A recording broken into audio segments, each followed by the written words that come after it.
नमस्कार मु सुरभि आपण समस्त को सेफ मदर मो रोसई चैनल को स्वागत करछि। मु आज नहीं आछि जन्माष्टमी स्पेशल पेड़ा। चलतु देखा। प्रथमे मु गैस रे गोटे कड़ाई बसईदेली। कड़ाई गरम हो गला पर मुझे गोटे स्पून घी नहीं नेबी।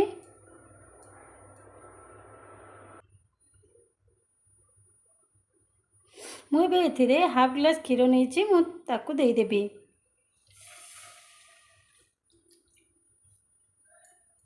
मुझे नहीं जाइए 3 ରୁ 4 टेबल स्पून चीनी। यह आम क्षीर में भल भाव चलाई ना। एबे मुझे ऐड करी मिल्क पाउडर।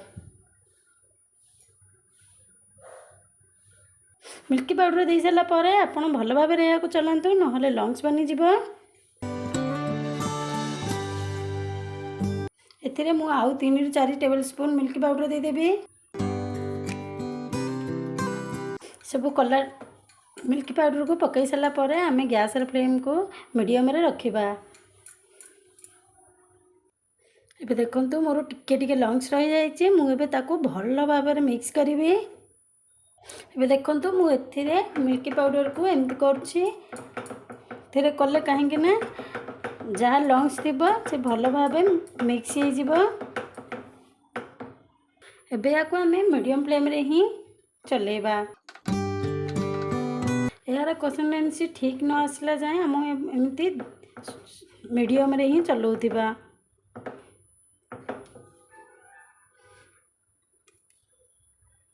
या को धीरे धीरे चलाउथिबे, बिल्कुल छाड़बेनी। छाड़ले तलपटू लगी पोड़ीजीव। यार थिकनेस जिते पर्यंत आसेनी आम चलेबा। एबे देखंतु यह टिके टिके मोटा हुई आसिलानी। को आउरी भी 1 मिनट एमती चलेबी।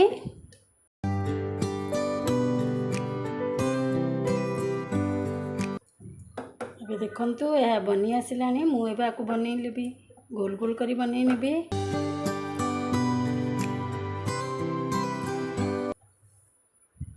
एबे देखंतु यार कंसिस्टेंसी ठीक आसीगला। एबे आकु आमे बनैबा। यही देखंतु बनी सारी। मु एबे आकु टिके ठंडा हेबा पई छाड़ी देबी।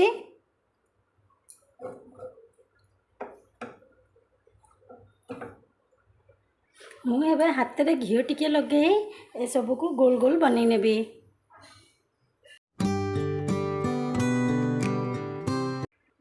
एमिति करी सब गुड़ा को मु गोल गोल बनै नेबी।